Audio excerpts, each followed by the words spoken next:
these kids were not ready for Joe Pesci. And apparently, she did nick his little finger. And Yes, he has a little scar, yes. a Joe Pesci tooth mark. Yes, and they're lucky that that's all he wanted to do. They haven't seen Casino.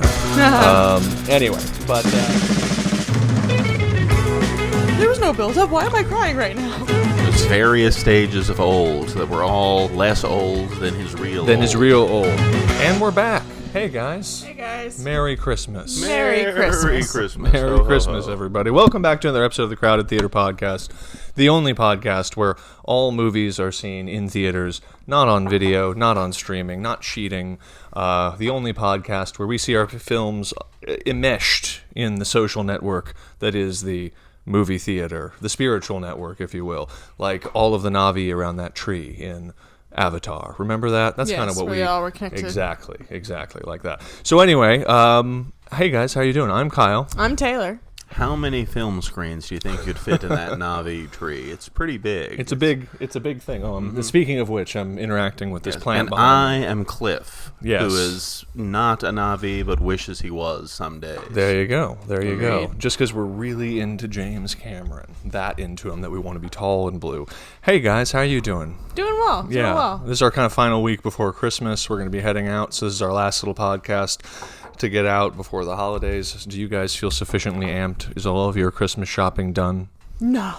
But a lot more in the Christmas spirit than I thought we would be. We didn't really get into the full spook season spirit, so I'm glad that we really started embracing the Christmas spirit. Yeah, absolutely. No, and it has been a fun Christmas season, and this film that we saw was one, I think, of the highlights of our Christmas season thus far, and definitely got us in the Christmas spirit. We saw the Christmas classic Home Alone from 1990, written by John Hughes, directed by Chris Columbus, starring Macaulay Culkin, Daniel Stern, Joe Pesci, Catherine O'Hara, others as well. But we saw it in a fantastic context. Now, we did not watch it on DVD. We did not watch it on Disney+. We saw it at the Paramount Theater downtown. Thousands of other 1,000 other people. Yeah. They had a big. The Paramount is doing a series. The Paramount is a big old theater in Austin, holds about like 1,200 people or so, and it was packed. I mean, they've been doing a bunch of movies for the Christmas season so far. I don't think we've seen anything in the Christmas program so far. Did we see anything there yet? No, I don't think so. No. Yeah, but we saw something in there, and some things at their Halloween program, like Return of the Living Dead. Yeah. And anyway, so we went there, and I think they was part of an event was going on or something, because it was packed. A lot of wristbands. Anything where there's wristbands, at some events that you're not part of. Exactly. So we bought tickets. We bought regular tickets with the plebs and sat in the balcony, and it was just again really packed. 1,000 people, lots of kids. They had a snow machine outside spraying snow. It was bubbles. It was like bubble snow, and then they had a person dressed as Santa Claus and a whole like Christmas vibe going on. So that was pretty rad. By the time we took our seats, they had projected the Home Alone logo onto the big red curtain that they have at the Paramount, because again, it's a fancy old theater, etc. So they'd projected the Home Alone logo and some falling snow. So it was a really cool vibe, and a lot of kids buzzing around, and a tremendous amount of kids who were definitely too young to have seen the film when it came out, because they did not exist. These lots of young children. Their parents may also have been just too young. This is true. Some of the parents of these children may have been too young to enjoy Home Alone. Who was the perfect age to enjoy Home Alone in 1990? Cliff and I. That's right. Born, I think we were 8 and 5, respectively. 8 and 6 or something. Yeah, I was born in '85, so it came out in 1990. Okay, 1990. Oh yeah, 5 and 7. Yeah, that is the perfect target demographic for Home Alone. Yes, being a 5-year-old or so when it came out, 5 or 6, I remember the nuclear bomb going off that was Home Alone, which instantly became, my favorite movie. I mean, what could possibly be better than a crazy kid running amok in his own house without his parents, eating ice cream, watching watching trash, which is exactly what I wanted to be doing all day long, and then ultimately demonstrating how tough and awesome and badass he was by taking a BB gun, the one thing that my parents would not buy me, and a bunch of shit in his garage. Isn't and kicking. That also what the kid in the Christmas Tale? Oh yeah, Christmas Story. Yeah. That's a good point. That's a good point. Both centered around BB guns, except this is a far more kind of like post-Reaganite use of the BB gun, where it's not just a whimsical object of a kind of a morality play about learning your parents are right in A Christmas Story, but instead is literally the Rambo weapon used by this kid to take down the home invaders, played by Daniel Stern and Joe Pesci. I don't know. It's difficult. This is another one of those movies like talking about Terminator or something like that, where it's difficult for me to separate my experience with the film from the film itself, because I just remember it felt like Home Alone was the whole world back then. And I, like so many things when you're a kid, like, the music of the hip-hop duo Criss-Cross, you realize perhaps in retrospect the whole world was not as on fire for Criss-Cross and their backwards pants as you were at that time. However, it was interesting in the intro, because there was an intro for this screening, the guy who does the Paramount programs came out and did a little intro and mentioned the rather astounding fact that when Home Alone came out, it was #1 at the box office for 11 weeks in a row. Which, considering no film is at the box office and #1 for 2 weeks in a row really anymore, except for, a couple singular things in the last couple of years, 11 weeks in a row. So it really does seem like the world was as on fire for Home Alone as it seemed. I think the host mentioned that he was watching a Christmas movie in February in the theaters. Oh, yes. He was saying that like the film was still in the top 10 by like June of the next year. February. Yeah, or whatever it was. Yeah. June of the next year, and all of a sudden it was in June, and he was watching June, and he was watching a Christmas movie, and so I guess it's the kind of thing where, Cliff, what else do you remember from our time? You were slightly older, had a slightly less soft brain at the time. What do you recall of our experience? Well, I just recall the whole, big marketing campaign for it, seeing all the trailers, seeing all the gags. So you have a pre-Home Alone memory. Thing. You have a pre-Home Alone memory of the anticipation of the film. Talk to me more about that, because I remember seeing it. I remember all of the enthusiasm for it. I remember watching it on VHS, but I don't have as clear a memory. Yeah, my memory just of the pre-expectation, and then as it played out, was the trailers and all that stuff, and behind the scenes were featured on Good Morning America or whatever, where Daniel Stern is interviewed in full makeup with a iron imprint on his face and stuff like that. So you remember that when it played? And Okay, cool. But what is it? What was it? Where was I going with that? Anyway, just I remember the part that was all real interesting in the trailers for me, obviously, is all the Looney Tunes gags, basically, where it's Kevin playing Bugs Bunny taking on some silly burglars, and just wanting to see that. And I remember my experience watching the movie the first time was mostly, I was like, when are they going to get to the beating up the burglars thing? This is so fucking boring. When is it going to get to the thing with it? And then, but when it happened, it was the greatest thing ever. Yes. No, I remember, to speak to that, something that, and part of the reason we're always seeing films in the theater is because, as we've discussed many times, the theater tells the truth. The theater, if you have a bunch of people packed in shoulder to shoulder, their subconscious reacts to the movie. They de-individuate into this big collective spirit of collective effervescence and blah, blah, blah. And we experienced something very unique at this Paramount screening. Again, we're seeing the film with 1,000 people. There's a snow machine outside, tons of kids in the audience. But to be honest, for the first half of the film, everyone's laughing, everyone's enjoying it. But I'm less acutely aware of the fact that the audience has so many children in it, because we're all laughing. The register of the laughter, its timbral quality is a mixture of adults and children, high and low. And then Joe Pesci gets shot in the balls with the BB gun, which I even remember as a kid. It's like the entire movie is a drawing of a bowstring, which then is released when Kevin McAllister finally shoots him in the balls with the BB gun, thus initiating the whole cascade of home invasion, defense gags, etc. But I can tell you, in the year 2024, divorced by decades from enthusiasm around Macaulay Culkin or the marketing campaign around the movie or any of that bullshit that you could use if you wanted to deny the undeniability of Home Alone, the moment that happened and that bowstring was released, for the next...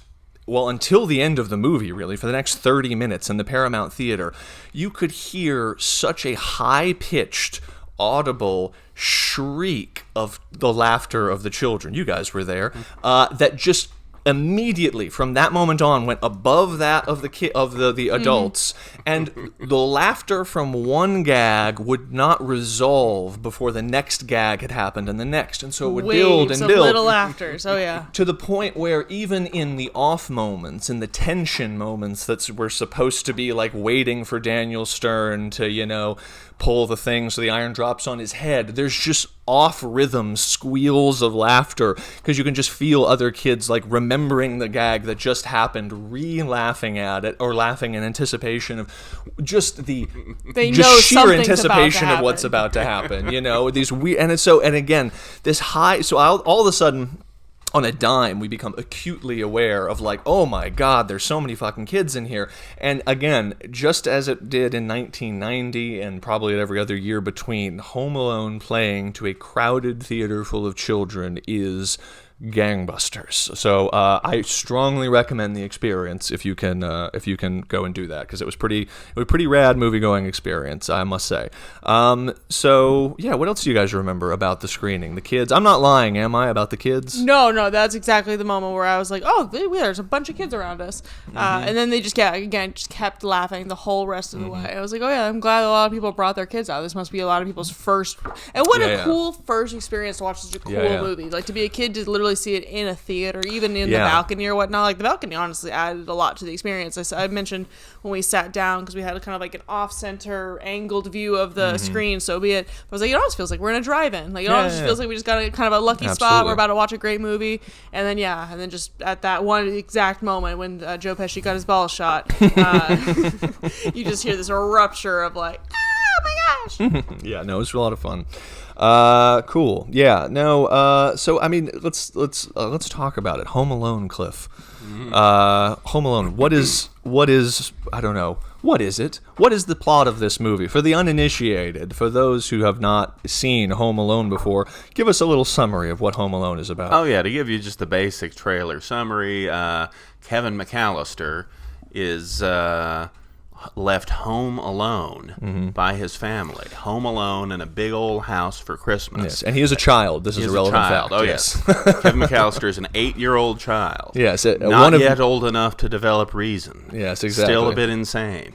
Yeah, the film begins in the chaos of the McAllister household, a very well-off Chicago house full of two large families, full of relatives who are all swirling and spinning about in a chaos, which Cliff and I can talk about, coming from a big Catholic family ourselves. Most of our holidays looked very similar. I know Taylor does not quite have as many cousins as we do, but most of our holidays had like 45 people. At least 4 or 5 sets of aunts, uncles, and their respective children mingling in some household or another. Indeed. And in that chaos, the youngest and most mischievous of the kids, Kevin McAllister, who's a real thorn in everyone's side with all of his questions and his inability to pack his own suitcase and his immaturity, is... and his little bit of like... driving like his my jaw drops every time he's like, why don't you put the phone down and make me leave the room or do whatever. I was like, what the heck? It's like, what the hell? Catherine O'Hara should slap that little just kid. Just give him a little, like, yeah, I know. Just yeah, a little. It is funny just to hear, because those got big stabs of kid response as well, and that was that kind of Bart Simpson-y energy of just showing like a kid talking back to his parents and it being kind of naughty is just an interesting. I don't think that quite exists in movies today. Just in the sense all that kids are now little adults that are just wanting to be smart or go have their own ambitions at the age of 8. This is a good point. Yeah, no, I think it's the kind of thing where that felt fresh and new, like it was like slightly transgressive and spicy to have a kid like sassy, even a sassy way. I remember Bart Simpson kind of just being rude to his parents. Oh yeah, this is a peak Bart Simpson era. Exactly. This is a very this is 2 years into the Simpsons' existence, is it not? Yes, exactly. So, I don't know. So, what is it? Home Alone. The family then leaves for 2 weeks to go to Paris for Christmas, and they leave little Kevin McAllister at home alone. So he awakes the next morning, and here, let me turn this down. After having been into a fight or getting just unjustly punished, he makes a big wish that he wakes that everybody would just be gone, or some wording like that. Exactly. And there we get into the sort of, slightly kind of Capra-esque quality to this whole thing, which, again, we talked about last week on our previous Christmas episode, which was a film written by Chris Columbus, Gremlins, and this shares a lot of DNA with that film directed by Chris Columbus just a few years later. And there's this interesting thread, because on the level of just manifest reality, on the level of plot, it is the story of an overwhelmed family that then just leaves their kid at home, and then everyone sort of via circumstance learns this lesson about Catherine O'Hara spends the rest of the film desperately trying to fight back to get to her son who has wished away the family that doesn't appreciate him and persecutes him because he is so small, ends up wishing that his Christmas wish to have them back. But there is this interesting thread that is introduced at that time, or at that moment in the early part of the film, where as Kevin goes to bed that night, he wishes that his family would just go away. And then that wish is occasioned by a wind that is given a lot of screen time. A wind that blows one tree and blows another, and then eventually it is this wind that knocks down the power line, thus causing the power outage, thus causing all of the hectic chaos the next morning when the family sleeps in. They are late for their flight, and in that chaos, Kevin is left at home alone. So this wind, which is given so much screen time, introduces an interesting thread throughout the rest of the movie, wherein Kevin is there seems to be an uncanny presence, not unlike in a Frank Capra movie, wherein the presence of like in It's a Wonderful Life, we have the literal presence of angels around Christmas. So this film, it threads that idea in, but it does it very subtly and cinematically.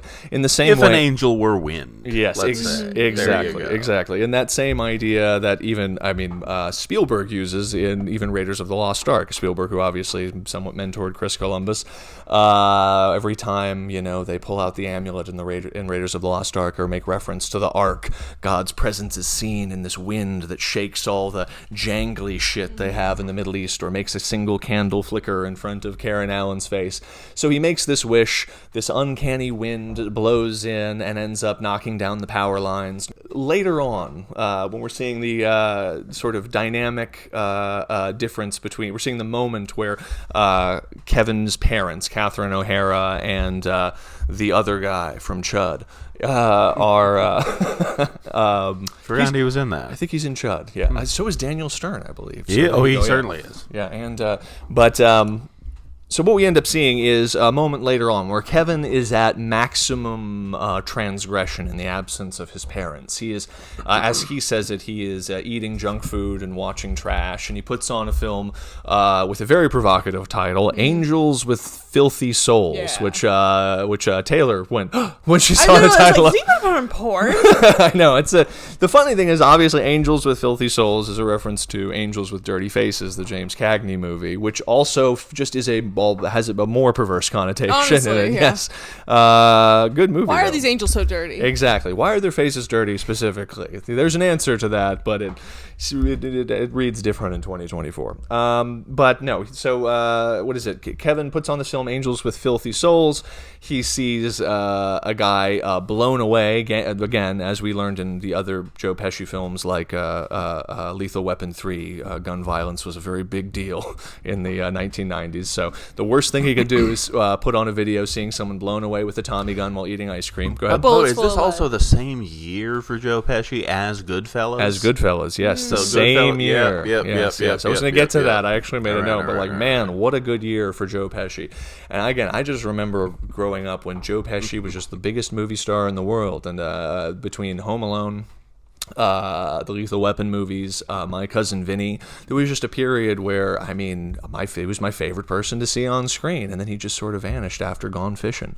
We never really saw him again. But then came back for The Irishman. The Irishman. Where he was various stages of old that were all less old than his real old. Like, you see him and they're like, at last they've stripped away the digital makeup, and you can see Joe Pesci fully old, and then they strip it away more for like the special features. Like, Jesus, he's so fucking old.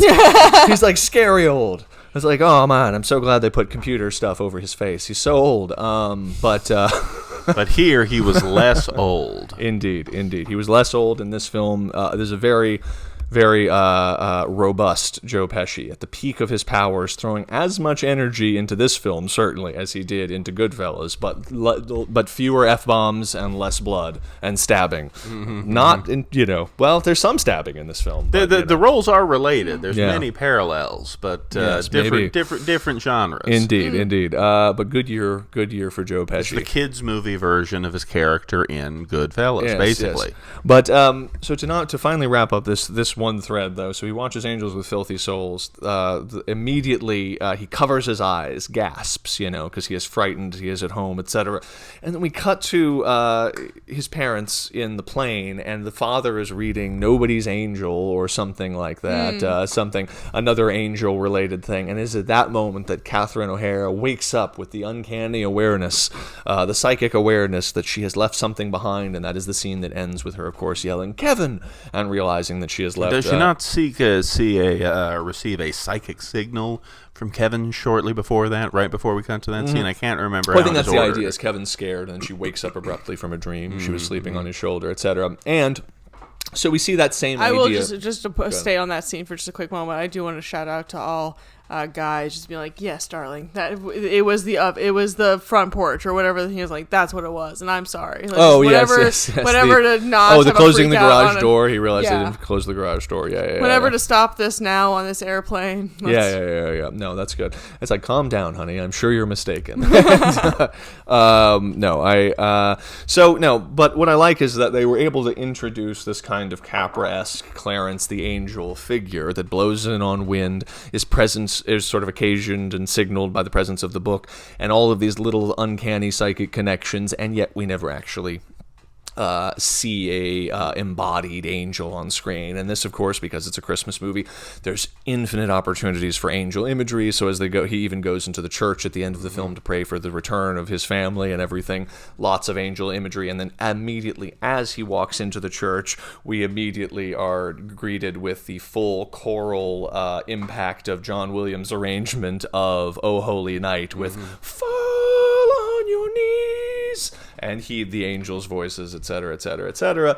And it just kind of gives the whole thing a very Christmas as something of tremendous spiritual significance and sort of transformative power to heal families and all this other kind of stuff. Something that all of the kind of non-stop ironic Christmas films that have been created in the last few years, like whatever the Seth Rogen one was, don't know why that leaps to mind all of a sudden, or Office Hot Christmas Frosty. Party, or Hot Frosty, perhaps. I don't know. I don't want to prejudge Hot Frosty. I haven't seen Hot Frosty, and I don't think we can do it for the podcast, unfortunately, because it is a Netflix film.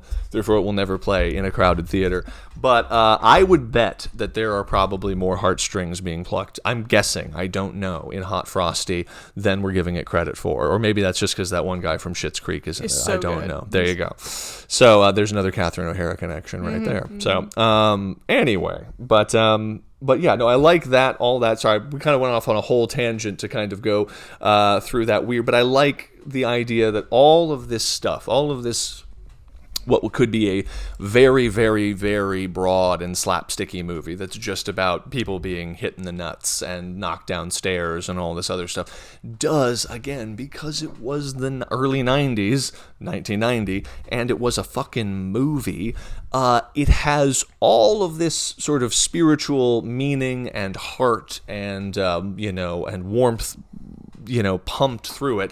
Even I think Chris Columbus, we were looking at it, said that the character of Marley, played by that bearded old guy who's been in a lot of stuff, that character of the old man who is rumored to kill people in the neighborhood and hide their bodies in salt, and then we realize that he's just estranged from his family, and it is Kevin who in the church at the end, after hearing "O Holy Night," from the mouth of a babe, he gives this old man advice. And then finally at the end of the movie, when Kevin's family is returned to him, he looks out the window and the old man has reunited with his family, and it is all very heartwarming, and you have that intense, we'll get to more in a minute, John Williams music swelling up that caused Taylor to start sobbing at the end of the movie. I was like, why am I crying right now? Why am I crying at the end of Home Alone? Yes, no, you got, and you used my shirt as a handkerchief, as you always do. As my right. Yes, as is your right to do. No, but all of that was beautiful. What I like about it is that, again, when we think Home Alone, we think antics, we think nut shots, we think people being hit in the face with a can of paint, and yet the experience is one that is very emotional, that is very that has that kind of, again, reverence for Christmas, or that kind of awe-inspiring and transformational idea around what Christmas can do, blah, blah, blah, blah, blah, that one felt watching It's a Wonderful Life, or one felt watching a kind of classic Christmas movie. And that almost more so, I think, than all of the slapstick and all of the nonsense seems to account for it just, having penetrated the zeitgeist and carried over. Because there's I watched a lot of slapsticky shit when I was a kid. I think Looney Tunes is the best example. Well, yeah. Looney Tunes is a fantastic example. I love Looney Tunes, but I'm thinking more like Bushwhacked, starring Daniel Stern, or something like that, which is just, again, not to dismiss Bushwhacked, but another movie starring Daniel Stern, which was probably a good movie. I don't remember, but I'm just saying that why Home Alone? And I think part of the reason is at a moment in the year, probably when people are looking to feel that kind of transcendent Miracle on 34th Street effervescence of Christmas. It is the film where Joe Pesci gets shot in the balls with a BB gun and hit in the face with a paint can that brings them there. And now if you think about the distance between that transcendent, ecstatic emotion and the cathartic laughter of seeing Joe Pesci get smacked in the face with a whatever, or Daniel Stern screaming because he has a tarantula on his face, you really can fully grasp the dynamic power of Home Alone. Funny just thinking about it. It is funny just thinking about it. I know, it's one of those movies that man, it is. We're kind of just trying to reckon with its power, having just come out of that crowded screening. Because again, it is undeniable. Those kids were set on fire by this movie. It was like a whole normal theater's amount of kids. Like just because you're in a theater of 1,000 people, so it's called even just 10% is 100 kids. Oh yeah, no, it's quite a lot of kids. Yeah. No, a couple. The ratio was higher than that. Exactly. Higher than that, yeah. And so it just in that, and like you were saying, it was like a camper of everybody's laughter because it was just a great movie. And the moment his balls got hit, and he turned around and was like, "Oh, for sure, it was just." No. Just a whole, you could just really enjoy the genuine enjoyment of a kid's laughter of a silly movie. No, absolutely. So, as Kevin McAllister is left home alone in his house, what I think you were just pointing to a moment ago, Cliff, was the idea that the film is kind of a slow burn for the first little while, and it takes a while to really get in gear as Kevin McAllister slowly learns to kind of live his little independent life and conquer his fears of the furnace in the basement, and sort of learn to be a little man, and goes on his little arc of maturation, going to the store. And in a way, one could look at the whole film as sort of a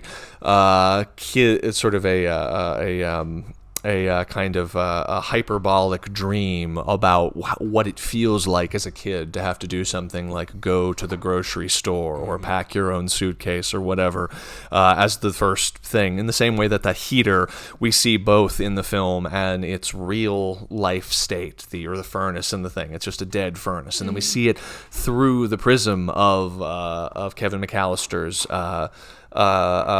subjective fear, his child's POV. And again, so to talk about the mentorship of Spielberg, so many scenes like the store scene are shot like E.T. Here we are now 2 movies removed from Gremlins are shot from, they're saying they're shot like E.T. from the child's POV, looking up at all of these different things. Go ahead, what are you saying? I was going to say, there's also a noteworthy difference between this and Home Alone 2, which we also watched a whole bunch as kids. But Home Alone 2, basically, he starts starts off as a little kid superhero right from the beginning. Yeah. But no, what I did appreciate this time was the very long arc Kevin goes through from being a fearful kid to l'incompetent, Yes. as his sister or cousin said.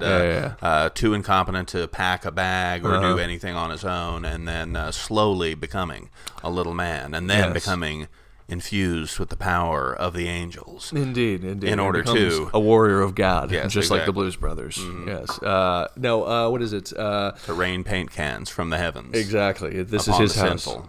Exactly. This is his house. You must defend it. What is it? So, in a weird way, it's this kind of interesting thing because a choice I never really appreciated until now, and we're kind of jumping all over the place, but is the fact that Kevin, and this is important, at the end of the film, does not call, and the film goes to great lengths to do this, and it almost doesn't make sense, but you're so caught up in the what's going on that you just don't necessarily notice it, is that Kevin calls the cops finally on Joe Pesci and Daniel Stern at the end of all of the chaos, but he calls them not to his own house, but to the house across the street, a house which is awash in water rushing because the wet bandits had clogged it. It was the Murphys' house across the street. They go to Arkansas at the beginning of the movie. Exactly. And so he calls them to that house, races to that house, goes into that house, and it is within that house that Joe Pesci and Daniel Stern finally grab him, and they're going to bite off his fingers or whatever in the last little bit, which is fun. That's definitely, I think, got a little gasp out of all the kids in the audience as well, because I don't think they have that shit in kids' movies anymore. These kids were not ready for Joe Pesci, okay? They were not ready for him. They're lucky that that's all he wanted to do. They haven't seen Casino.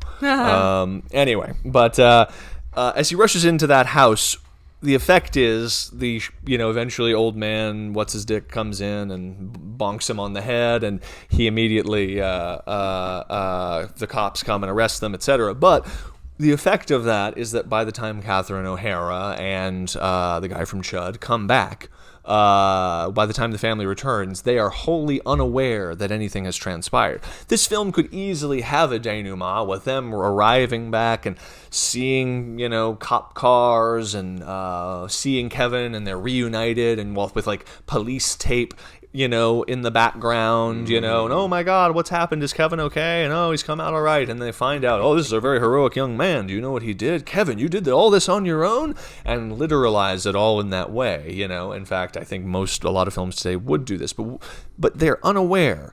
And so when there is in one way you could look at it as just playing towards the final line. Hey, Kevin, what did you do while we were around? While we were gone. Well, I just hung around. Ha ha ha, it's very funny, they're unaware. But on a deeper level, you can also view it as, was it all in Kevin's head the whole time?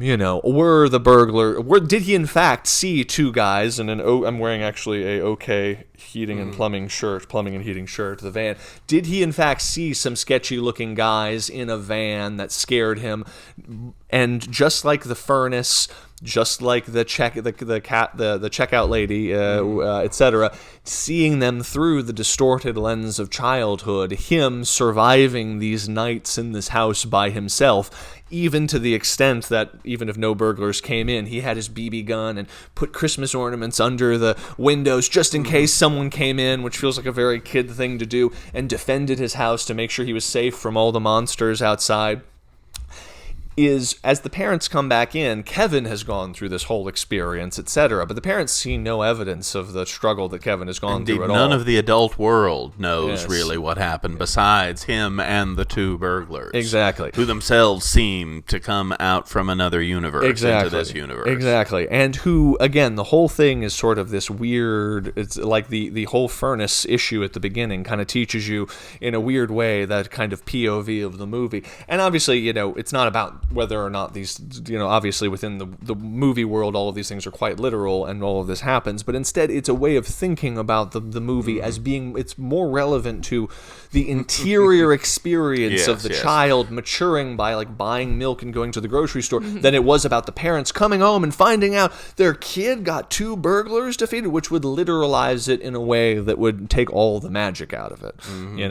Sorry, go ahead. I was going to say, the only two possible interpretations are, one, it was a dream in Kevin's head, or 2, he was imbued with supernatural powers by angels in a church, which allowed him to do impossible things in order that no 8-year-old kid could possibly do to defend a house. Those are the only 2 possible interpretations. This is true. I mean, in the esoteric sense, there is that idea of genius not being something that is located in the material mind, but genius referring to higher spirits or angels that act through people. And so there is this and I hadn't thought of it that way, but that is a cool way of thinking about it, that like the heroes of old, like Alexander the Great making sacrifices to the gods of war, that he goes to the church, he confronts his fears in talking to the old man. In fact, in a weird way, Kevin is both the old man and the young man. He sees the reflection of the man who is himself, who is then isolated from his family, etc.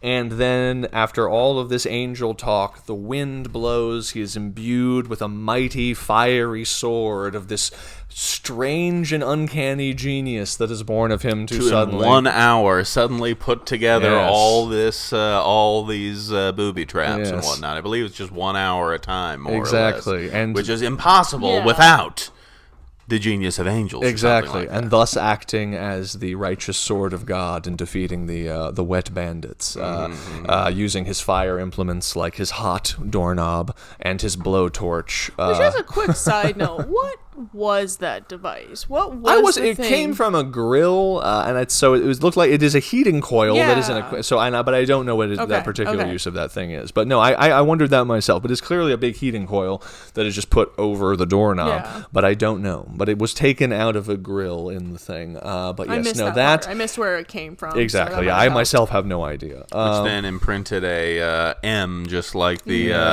McAllister M in the palm of Joe Pesci, just like the emblem of the Ark amulet in the palm of what's his? I forget the actor's name in Raiders of the Lost evil Ark. Nazi the guy. evil Nazi guy with the glasses. Who's this all is a good sniveling. point. So this film has two things in common with Raiders of the Lost Ark. Well, 3 if you count John Williams, but also has so it has the wind angel and has palm burning into the hands of palm symbolism. Yes, and their hands are burned. Palm branding. Which is interesting because I didn't think, because in Raiders of the Lost Ark, that's a much more loaded idea. The idea that the Nazi touches the emblem and it burns his hand because he is evil and cools it off in snow. Interesting. Yes, good point. Whereas this, it's more of a gag. But now, if I view it through the lens of its meaning in Raiders of the Lost Ark, then all of a sudden I'm like, yes, of course, when the evil person finally touches this house aglow with Kevin's radiant and angelic light, it literally burns his hand, so there you go. So there so what were the peak gags and reactions? I think the iron on his face, because he had like that scar on his face for a while throughout. Yes. And then I cringed. When he sits up and you see the imprint on his face, that was a big laugh. Mm-hmm. I cringe and any nail through the foot gag. Oh, that yes, was also a big gag. yes. He also wobbled for quite a while afterwards. We got a lot of good giggles from kids. And what else happens? There's the again. I feel like the paint cans is kind of almost the crescendo of all of the different things, because they fall and they get hit, and it's it's good. And I remember my parents needing to explain to us, because the big danger in the 90s, of course, was that kids would repeat dangerous stuff they saw on TV. People forget Home Alone was borderline dangerous back in the day, because it had kids talking back to their parents, and it had to be explained to kids that you do not try and defend your house with booby traps if you see a burglar. You call the police. But it was also explained to us that don't put a paint can on a rope and swing it over stairs to try and hit your sister in the face, because it will liquefy her brain. That you might need a PSA about that, because that's easy enough that a kid could pull it off. It looks like so much fun in the movie. No, that is a very it's interesting to think about just those antics needed. We saw it at an age where they had to be unpacked. Like, this is not actually paint can physics. Like, this is dangerous stuff, guys. So we were warned, and thankfully we were mature enough to handle Home Alone as children. We understood how it worked. We saw Looney Tunes. We got it. Yeah, so again, I don't know. There's so many different dimensions to talk about. I don't want to keep going on and stuff. But a couple things. I mean, we kind of touched on it before, but this is peak Joe Pesci. So the film has Macaulay Culkin coming off of Uncle Buck, who had worked with John Hughes before. The script was kind of sort of written for him, directed by Chris Columbus, who ended up getting very lucky with John Williams coming in and doing the score, which I really think, how it incorporates all of the Christmas themes and yet is incredibly mischievous and yet is very, very, very Chuck Jonesy once we get into all of the slapstick comedy and everything. Is one of John Williams' very best scores. We were just kind of had it on a little bit while we were preparing for the podcast in the background. And yes, remarkably not just, it was just incredibly dynamic. It reminds you how dynamic the movie is, because a good portion of the score is very dramatic and serious and epic, like when Kevin races back to the house from the church and all of these heartfelt moments. It's a very heartfelt score, and then it turns on a dime into this incredibly fun and mischievous Chuck Jonesy type stuff. And again, it just, to whatever extent the movie would have worked before, same cast, same everything else, I think the John Williams score is part of what drove all of the children in the audience to a fever pitch, because I think he kind of understands how well the music can play in that Chuck Jonesy way, because he was speaking of relationships to Raiders of the Lost Ark in that same way that all of that great Chuck Jonesy comedy works in Raiders of the Lost Ark, where the music is playfully interacting with Karen Allen pulling out a knife and another knife, and then a guy pulling out a sword and then Indy pulling out a gun. It has that same pinpoint kind of playfulness with those scenes. I don't know. It's just... Mm-hmm. We could go on and on about John Williams. Just kind of wanted to kind of give him his due, because it really is a fantastic score. And then what else? Oh, Catherine O'Hara as the mom. That's essentially such a big part of the movie. Opposite Kevin is Catherine O'Hara's whole arc, who we have now talked about on. She's having her moment again with Schitt's Creek and with Beetlejuice, which we just saw in theaters. And likely soon to be Beetlejuice. Probably. They will probably make a third one. Because that one made money. They made a whole bunch of money. So hopefully we'll see another one of those. But no, the Catherine O'Hara stuff's great just because it's, again... it reunites her with John Candy. They are both very Chicago-y, very Second City people. This is a very Chicago-y movie because it was, comes from John Hughes. So it's basic, in a sense, it is kind of mini Ferris Bueller. It's like Ferris Bueller, Chicago, John Hughes, both characters who have been recently speculated on the internet to be sociopaths in that hip way that people like to psychologize movie characters. But in the same sense that the character shares that spirit of Ferris Bueller's rebellious defiance of convention and his desire somehow superhuman ability to pull shit off that no person that age could. Yes, exactly. Which is the magic part. No, that is the very magic part of it. And I don't know. So were there any? Let's see. John Candy, Catherine O'Hara, very Chicago-y people. I was trying to think if there's anyone else who pops in. I'm sure there's probably folks that who were... yes, I remember specifically. Yes, there was one that popped in. One of the members of the polka band, John Candy's polka band. This was also a... Did we... Oh, yeah, we did. We recorded this episode, but I don't think we released it. The Fugitive. We did it as a warm-up episode with no video. Yeah. If you remember when... which is also a Chicago movie. When Harrison Ford is staying when that Russian woman and her drug dealer son who gets arrested but sells out Harrison Ford. The drug dealer's son is one of the members of the polka band who is sleeping. So there's another... At least he turned his life around. Exactly. He turned his life around. He's no longer selling out Harrison Ford and selling drugs from the house of his Russian mother. But apparently he's also still a bad parent because everyone in that polka band was not a good parent. They had not given up their families for rock stardom, but for polka stardom. Traveling 40 weeks a year to polka it up. So for the love of polka. So what else? What is the thing?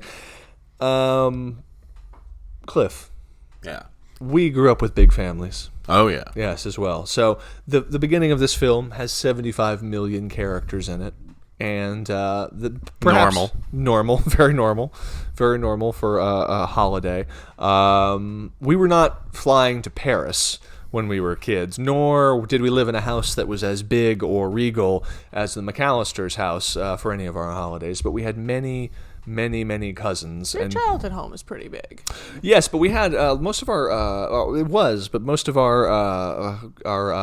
Christmases were in Port Arthur at our grandparents' house, which was a little smaller. And given the number, my mother has 7 siblings in her side of the family, so she has 6 brothers and sisters, and so most of whom also have kids. Spouses and kids, and so we would have we all had kids around the same time, and so we would have big holidays full of lots and lots and lots of people, etc., etc. And I remember it, being a very energetic and transformative time of the year, which, true to the underlying themes of many Christmas films, it is seems somewhat difficult to recapture in adulthood. And yet this Home Alone film, reminded me very much of that spirit of being in the big house and the transformative do and all of that. And I'm wondering, what is missing from current Christmas films that they don't have that? I don't think in one sense, the bigness of the family and all of the family running around and hating each other and coming together and love each other at the end is a plot conceit. It's how the kid gets left at home. Why else would anyone leave a kid at home unless there were 7,500 kids that you could conceivably lose track of one? And the shuttle bus is also a fun touch. Yes. So the cars are still here. Indeed, yes. I do like that idea, so that Kevin is young enough to believe that he did in fact vaporize his parents because their cars are still there. But the big family is a microcosm for society. No, the big family in this coming together again at the end, I don't know, I think it gives the film power in a way that not a lot of things have these days, because this is where I'm leading with this, and I want you to speak to this, Cliff, because they don't have an appreciation for the idea that there is something. And this idea is perhaps thought of as a bit conservative or a bit passé, but there is something transmutational about the reunification of a family that is schismed into its profane reality, or schismed by being estranged, like the old man is, or schismed by fighting over the course of the year, that then, during this one time of year, there is something transformational about that unity. And am I wrong, Cliff, that we just don't see that very much in cinema anymore? I don't. Unless think maybe we do. it's on it would be. I would assume it's on kids' movies and kids' channels and stuff, to the extent that it does exist. Taylor? But certainly, it seems absent from mainstream theatrical production, so far as I'm aware. Yeah, there's a lot of irony in Christmas movies, and there's a lot of antics, and there's a lot of this. But Taylor, am I wrong? What about your generation? I feel like that type of setup, it definitely is in a lot of Christmas movies. Like, one of my favorite underrated Christmas movies is a movie called Unaccompanied Minor, which is just a bunch of unaccompanied minors at an airport, and because they're all seeing divorced family or doing this or doing that, or for whatever reason going alone, and they all kind of find this found family. I think there's that becomes the segue, or the kind of the replacement holder for a lot of that. So maybe yes and maybe no. It's just, I'm trying to think, because I still, there's still Christmas movies that come out. I mean, we were even last night, we went to the Circuit of the Americas here in Austin, because they were doing a Christmas light show where you drive your car through a bunch of Christmas lights, and then they had a big Christmas fair where there were rides, and we went with our 2 sisters and our 2 nieces and their childhood friends. Exactly, and she rode a bunch of rides, and it was really a lot of fun. But at 2 different places within this whole thing, they had movie screens set up where they were playing movies, and there were clips from various movies. One of them was the Gizmo clip from of Mogwai, of Gizmo from Gremlins, getting the Santa hat pulled on his head at the beginning. Another clip was Kevin McAllister racing down the stairs in his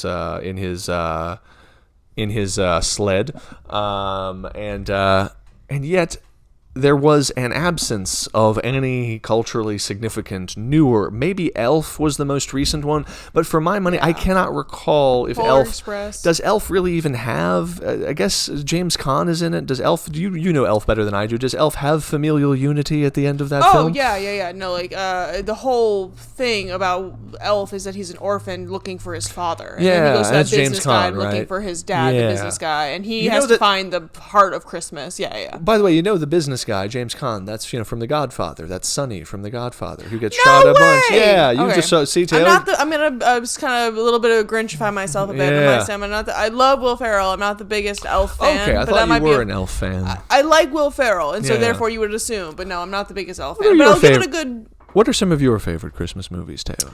Some of my favorite Christmas movies. We just saw Four Christmases the other night. That's one of my favorite Christmas movies. I really like Rise of the Guardians, the Jack Frost movie. I think that's a great one. Mm-hmm. And then I wouldn't say it's one of my favorite, but I've definitely seen Polar Express often. It was definitely an event in Austin to go to the train and kind of reenact certain scenes. That's very nostalgic. But the movie may not be the best movie. Yeah. I really like Polar Express. I mean, obviously the Bob Zemeckis thing and all that. For sure. Even though their faces look weird and creepy the whole time, I can't get over it. I don't watch it a lot, but I like the movie. What was it? You just mentioned a couple. There was another one you mentioned just before Polar Express. Four Christmases, Rise of the Guardians. Oh, Four Christmases. Yeah, I'm sorry. I'd never seen Four Christmases before. We just watched that the other day. But I did want to. Four Christmases is an interesting example to contrast against a Home Alone. Because I like the movie, and yet at the same time, there's a lack of robustness to Four Christmases in the sense that it feels like a film that was very convenient for all the schedules of the various participants involved. Because they cast lots of actors. They cast Robert Duvall, also from The Godfather, Sissy Spacek, also to play Vince Vaughn's parents, Sissy Spacek, who is who we have now seen for this podcast in both Three Women and Carrie. And who are the other parents? Oh, Mary Steenburgen and who was the father? Who was the other person? The father of the father. Yes. No. The father of the.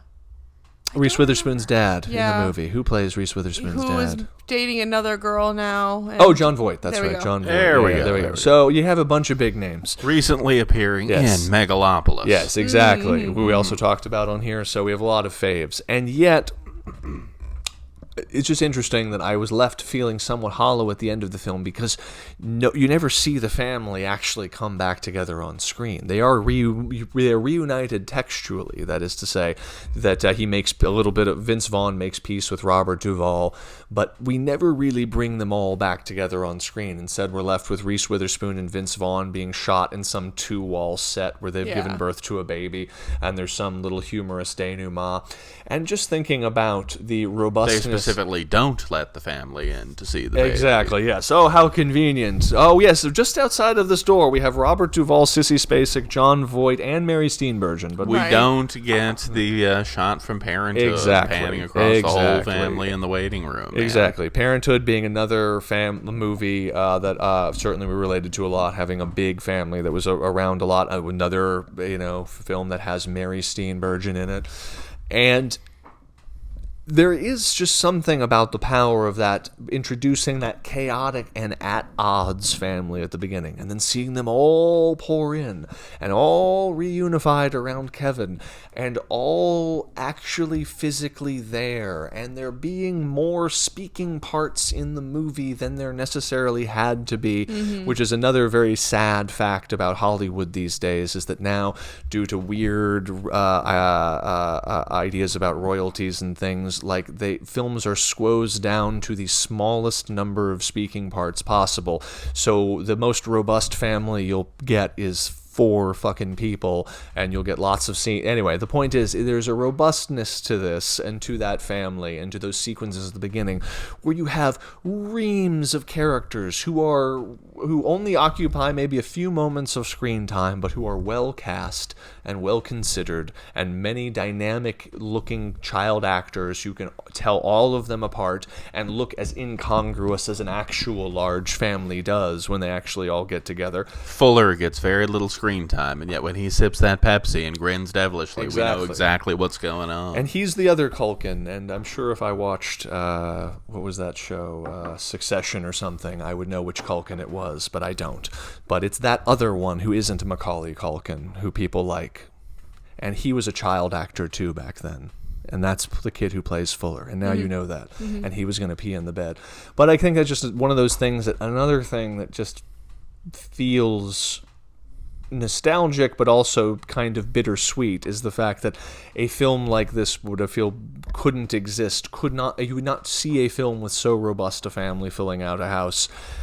Today it would be quite a bit thinner, quite a bit less well executed, quite a bit less robust, and therefore the emotional impact of seeing them all come together at the end and that kind of reunification would not really feel quite the same. They are us. They are the crowded theater. They are the unwashed masses in the theater. Who we all enter and we're munching on popcorn and doing all these things, and then by the end of it we are all unified by the angel of cinema. I don't even just sprinkle in the note of it's also fun, just as a side note, like, they don't walk in all coming to rush and pick up Kevin and put him on the shoulders like a sports team and like chant Kevin. Everyone's very chill. Everyone just walks in as if they just got off the plane and are coming home. It's the one thing that almost pierces it into the point of like borderline uncanniness of like, is it all Kevin's dream? Is that like when the mom comes back, she's like Kevin and hugs him, and then like the parents come back, and like what if this whole thing was just one long dark night that Kevin had to spend at home alone, and one trip to the grocery store, and one whatever, and they actually came back 8 hours later, but to him it was days and days of battling demons and all of this other shit. That's one thing I do appreciate in just on almost that heightened mythological level, that when he enters the Murphy house at the end, that like there's water rushing everywhere, to speak of Robert Zemeckis movies where at the end when people are in the kind of getting into that inverted dream world, there's always water around. And then Joe Pesci, like we talked about it before, but then they hang him up on a hook, basically, even though it's a coat hook. It's very much reminiscent of the meat hook in Texas Chainsaw Massacre. I thought that too. I was like, are they about to fucking torture this little boy? Yes, exactly. That's what they're going to do. They put him up on the meat hook from Texas Chainsaw, and then Joe Pesci says, not unlike a monster, says, I am going to bite off all of your fingers one by one. And apparently in the special features, he did nick his little finger. And he has a little scar, a Joe Pesci tooth mark. Yes, and that, again, I think just drives that idea home that he is a nightmare. He is a fantasy projection. He is all of this darkness that then somehow vaporizes, and the police come and whisk them away, not from Kevin's house, but from a literal mirror reflection of Kevin's house across the street, where there's water running downstairs and everything's topsy-turvy. And then the parents come home, hug Kevin. Everything seems remarkably chill for everything that's gone into it up to that point, and then he looks out the window and he sees himself as an old man reuniting with his own family, and the transformational and transmutational power of Christmas and John Williams' score was too much for Taylor, and she started ugly crying. That's not true. She was ugly crying. That's not true. No, you can't do anything ugly because you're too pretty. Oh no, but it was funny. I think I do like that you were like immediately when the credits went down, you're like, why am I crying at Home Alone? Well, it was funny too because I am not a non-emotional person. I cry in theaters too. No. But it was funny too because as I was happening, I was like, "Why?" I'm not because usually you're like, "Oh, this scene or this moment that they're holding each other, whatever." I'm like, there was no build up. Why am I crying right now? There was a build up. The whole movie was a build up. Exactly. Why was she crying, Cliff? Why was she crying at the end of the movie? Why when we see Kevin looking out the window through snow at the old man reunited with his family, why?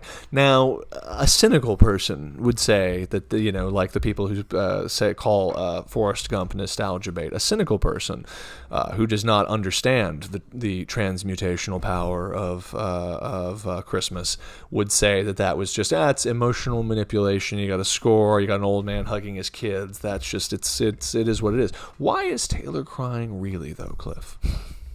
Well, that's where the entire meaning of the movie is summed up. There is where all the families are unified. Exactly. And where the score comes to full fruition, and Kevin sees himself unified with his family on one side of the window, and the old version of himself on the other side of the window, all united together, all the meanings, all the themes, everything has been building towards that moment. Yeah, and in a weird way, we're overwhelmed with emotion. And in a weird way, the old man, he somewhat resembles, check this transition out, the hermit card in the tarot.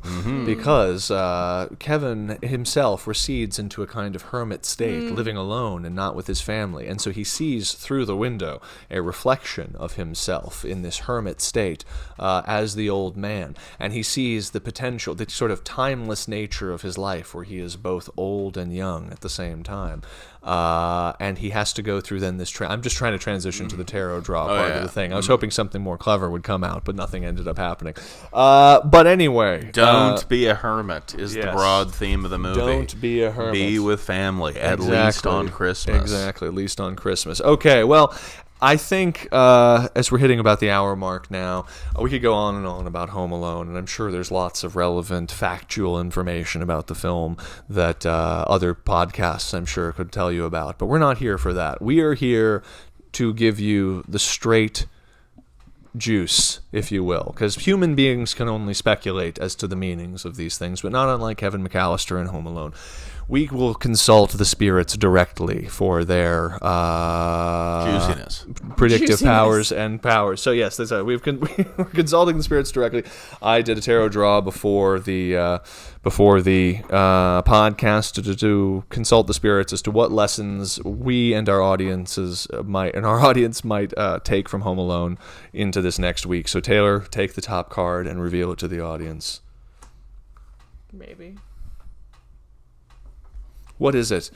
It's the Magician card again. Hey, we just had the Magician card. Fantastic. I think we had the Magician card maybe on the Megalopolis episode, actually. I feel like talking about that the Magician was Francis Ford Coppola.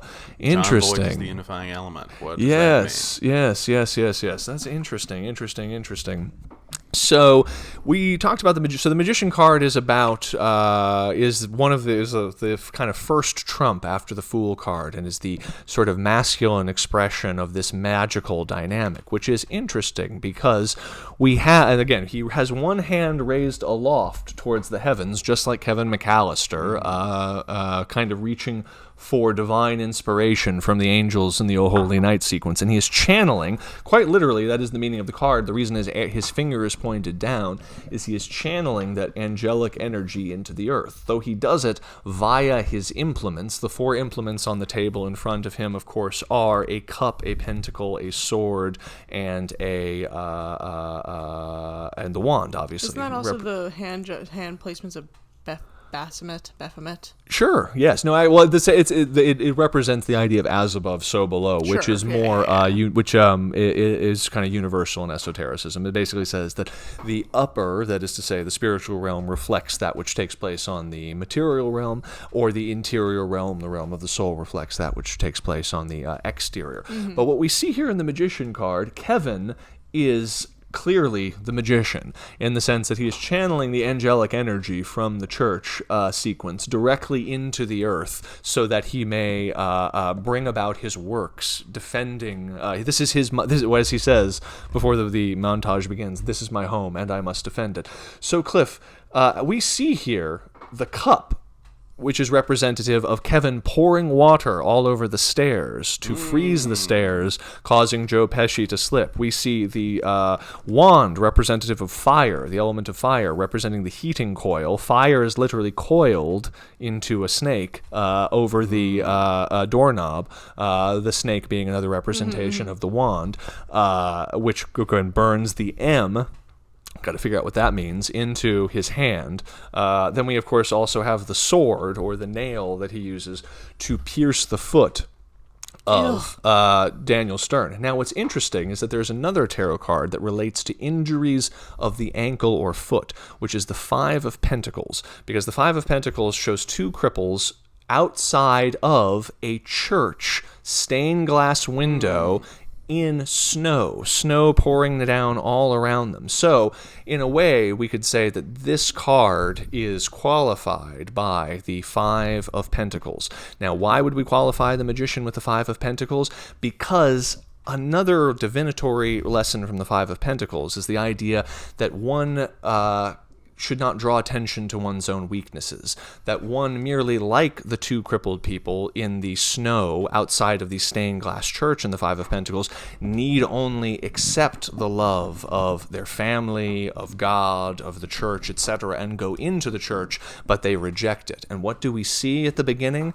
Kevin McAllister is the Five of Pentacles. Because why? He says, I've never packed a suitcase before. I don't know how to do that. He's a thorn in everyone's side because he's drawing attention to his weaknesses, and he is remaining out in the snowy cold, rejecting all of that angelic light that he will find on the other side of the stained glass by saying, he rejects his family by saying, I wish my family would just go away. So what do we have here? We have Kevin as the magician that emerges from the Five of Pentacles into his full magician state using his various implements. Is there anyone we haven't? Oh yes, we have finally the pentacle, which is a star, which has a star on it. And what does he do to Daniel Stern's feet as he enters through the window? He places many star implements underneath them, which pierce his feet again, thus reinforcing the Five of Pentacles association. So again, the film, as you can see, that this is a yellow card. So like all the yellow cards, it kind of represents him in sort of full spiritual realization. He is wreathed on all sides by vines, thus showing he has kind of reconnected. The vine imagery, obviously a lot of stuff comes from the Bible, talking about reconnecting to the vine, reconnecting to the idea of God and all of that other stuff. So Kevin transitions from, and if you look, you can look it up right now. I'll put up the image. Boop. I'm not really going to put up the image. I'm sorry if I forget to do this later, everyone, of the Five of Pentacles to put it by the magician. It looks just like Home Alone. Stained glass window, snow, all of that other stuff, and two people with bandages around their feet, just like Daniel Stern after the nail and the stars. So what can we learn from this? What can we take into our own Christmas season? We can say that this is a period of unique spiritual or angelic potency.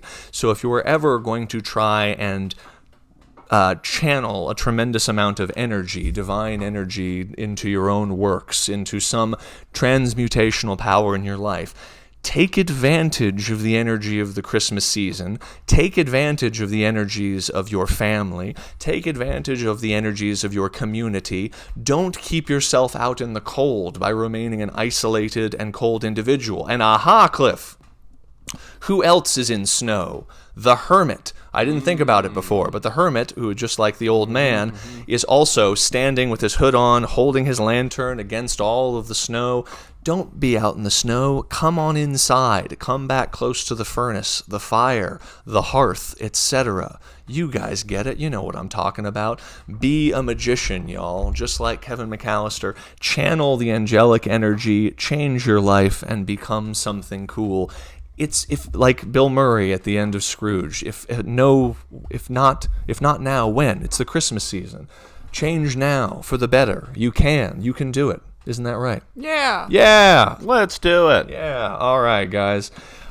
So now there's really only one thing left to be done, Cliff, which is to determine who was the most jacked person in Home Alone. At the Full Metal Jacked Award, the award given every episode by Cliff to the character who is the most jacked, who has the best physique, the biggest muscles, etc. So I'm trying to mess with the levels. There you go. Or the biggest head, or the tightest black T-shirt, like Ray Liotta. We'll figure it out. Anyway, in Ray Liotta's T-shirt, we trust. In Ray Liotta's T-shirt, we trust. Exactly. I think it's very clear who this award goes to in this winter movie where everyone's wearing coats and we don't really see much of anybody. Bless you. Bless you. Bless you. Thank you. But the obvious winner is Joe Pesci. This is Joe Pesci at the peak of his physical fitness and the peak of his head size, engaging in a great many antics, kicking down a door, falling downstairs. He didn't do all his stunts, but he did some rough and tumble stuff in that household.